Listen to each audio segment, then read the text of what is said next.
O tema desta aula vai ser as oligarquias cafeeiras no poder. O primeiro presidente eleito por voto direto, Prudente de Moraes, iniciou o processo que fez com que o poder voltasse às mãos das oligarquias rurais, sendo que o governo de Campos Salles consolidou a garantia de que esses grupos tivessem predomínio no poder.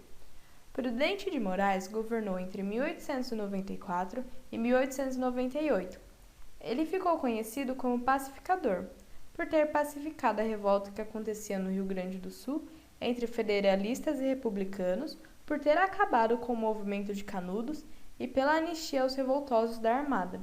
Ele também reatou relações com Portugal, que tinham sido rompidas no governo de Floriano Peixoto, e também solucionou com a Argentina a questão de Palmas, um território localizado entre o Paraná e Santa Catarina.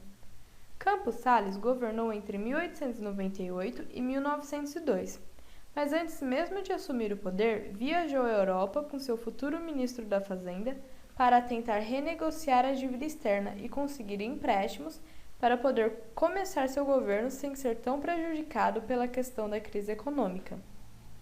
Crise causada pelo aumento da inflação após os constantes gastos do governo para reprimir as revoltas que ocorreram nos governos Floriano Peixoto, como a Revolta da Armada e a Revolução Federalista, e também o movimento de Canudos, no governo de Prudente de Moraes.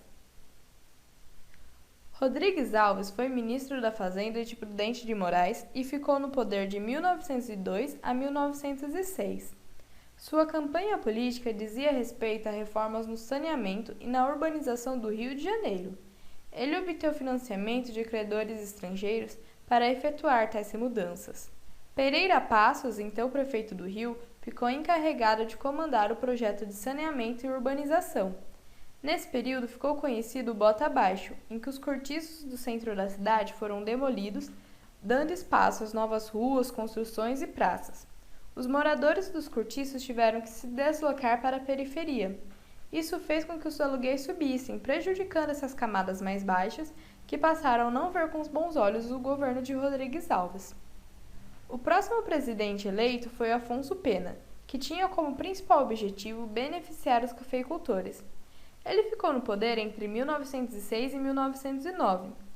Várias medidas foram apoiadas por ele, como o Convênio de Taubaté, e também foi criada a Caixa de Conversão, em que o câmbio era mantido em baixas cotações para facilitar as exportações de café.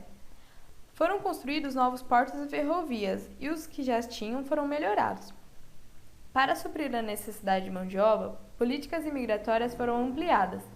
Em seu governo, ele adquiriu 2 novos navios para a Marinha, nomeados São Paulo e Minas Gerais. Construiu novos quartéis para o Exército e comprou novos armamentos. Apesar de ficar pouco tempo no governo, Nilo Peçanha criou o Serviço de Proteção ao Índio, que foi comandado pelo Marechal Cândido Mariano da Silva Rondon. A política do café com leite, a coligação entre o Partido Republicano Mineiro e o Partido Republicano Paulista, foi rompida nesse período.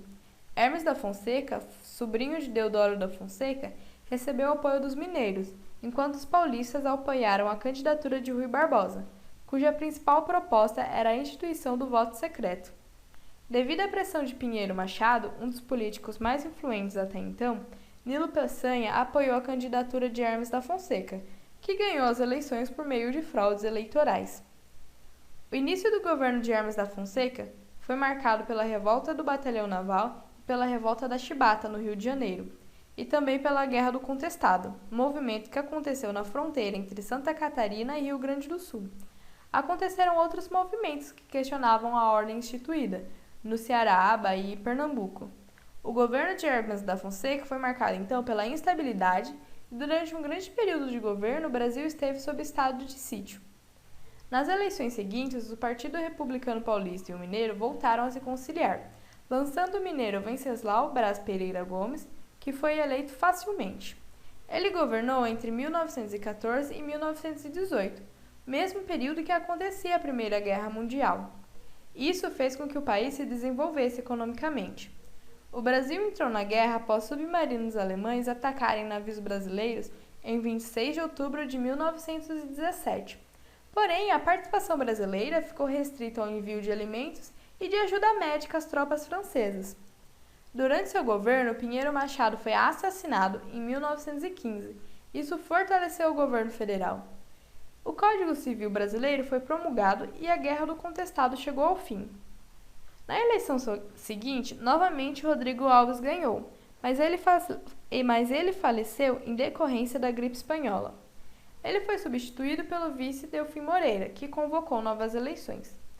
Nessas eleições, o candidato paraibano Epitácio Pessoa, indicado pelo PRP e pelo PRM, venceu Rui Barbosa nas eleições e assumiu o poder em 1919. Em seu governo, ele beneficiou principalmente os grandes produtores rurais e foi nesse período que começou a crise da República Velha. Arthur Bernardes foi eleito em seguida e governou entre 1922 e 1926. Seus 4 anos de governo foram marcados pelo estado de sítio e por intervenções no Estado e na Constituição.